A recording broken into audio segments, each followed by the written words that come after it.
श्रीगुरुभ्यो नमः। अस्मत्परमगुरुभ्यो नमः। अस्मत्सर्वगुरुभ्यो नमः। मातृभ्यो नमः। पितृभ्यो नमः। मातापितृभ्यो नमः। श्रीमते नारायणाय नमः। श्रीमते रामानुजाय नमः। श्रीमते विश्वक्सेनाय नमः। श्रीमते हयग्रीवाय नमः। श्रीमात्रे नमः। कैलहरीं हसकलहरीं सकलहरीं श्रीमात्रे नमः। ज्ञानानन्दमयं देवं निर्मलस्फटिकाकृतिम् आधारं सर्वविद्यानां हयग्रीवम् उपास्महे. నిన్నటి వరకు కూడా 65 శ్లోకాలు చెప్పుకున్నాము. ఇవాళ 66వ శ్లోకం.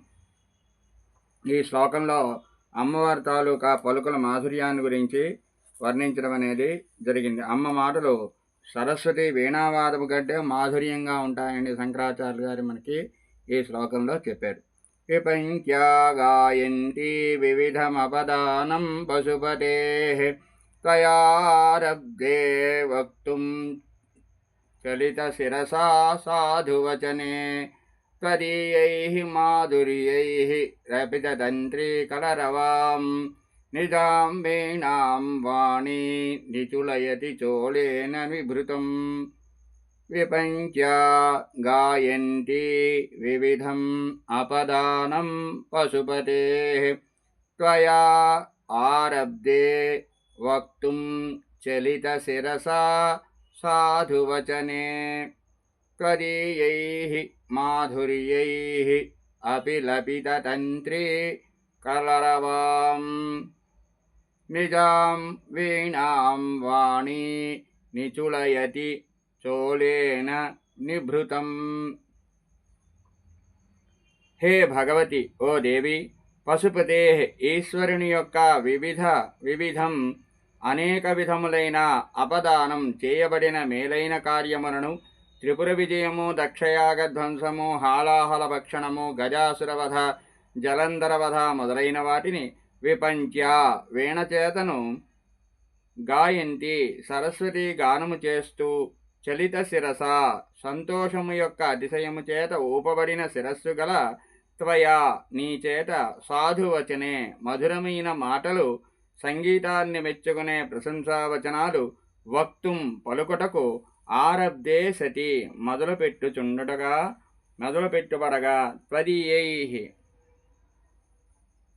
ఆ మధురమైన నీ మాటలకు సంబంధించిన మాధుర్యైః మధురత్వము గల చేత తీయదనములచే అపిలపిత అపహాస్యము చేయబడిన ఎగతాళి కావించబడిన తంత్రీ కలరవాం తన వీణ తీగల అవ్యక్త మధుర ధ్వని కలదై నిజాం తనదైన వీణాం వీణను వాణి సరస్వతి చోళేన పైముసుగుతో వీణని కప్పియుంచే గౌసిన గుడ్డతో నిభృతం గూఢముగా ఉండేటట్లు కనబడిన విధముగా నిచులయతి బాగా కప్పివేస్తోంది, సిగ్గుతో మూసివేసింది అని చెప్పారు.